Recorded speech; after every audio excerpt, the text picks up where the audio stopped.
This dictation from Progressive Exercise 26 start. The Supreme Court, in its decision, upheld the role of press and observed that during the emergency period there was misuse of power which led to press censorship. The Supreme Court then quashed the re-entry notice dated 10th March 1980 as also other actions contemplated by the then government. The decision also restrained the Union of India from taking any steps for termination of lease, for non-payment of conversion charges, or otherwise for the construction of the building till the final determination of the amount payable by a civil court.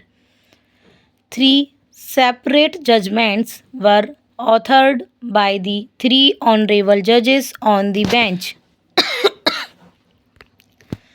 The operative portions of each of the said judgments are set out as we cannot possibly in these proceedings under Article 32 undertake an adjudication of this kind, but I am quite clear that respondent 5 and land and development officer having already indicated his demand that the amount of conversion charges would be more than rupees 3.30 crores, it would not subserve the interest of justice to leave the adjudication of a question of such magnitude to the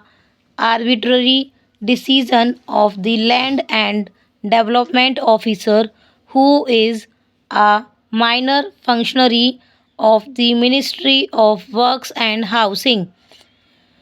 We were informed by Sri Sinha, Learned Counsel for Respondent I, the Union of India, that the central government were contemplating to undertake a legislation and to provide for a forum for adjudication of such disputes. Para.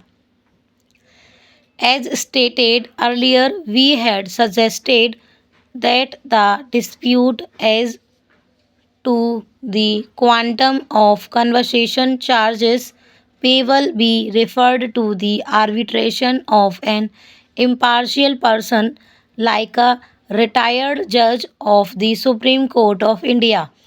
But this was not acceptable to the respondent. The Union of India may, in the contemplated legislation, provide for the setting up of a tribunal with a right of appeal, maybe to the district judge or the high court, to the aggrieved party.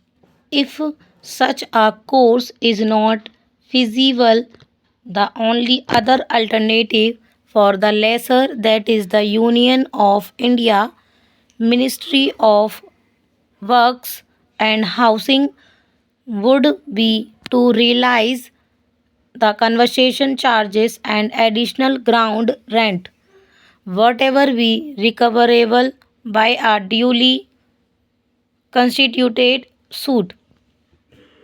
Till then, I would restrain the Union of India, Ministry of Works and Housing, and the Land and Development Officer or any other officer of the ministry from taking any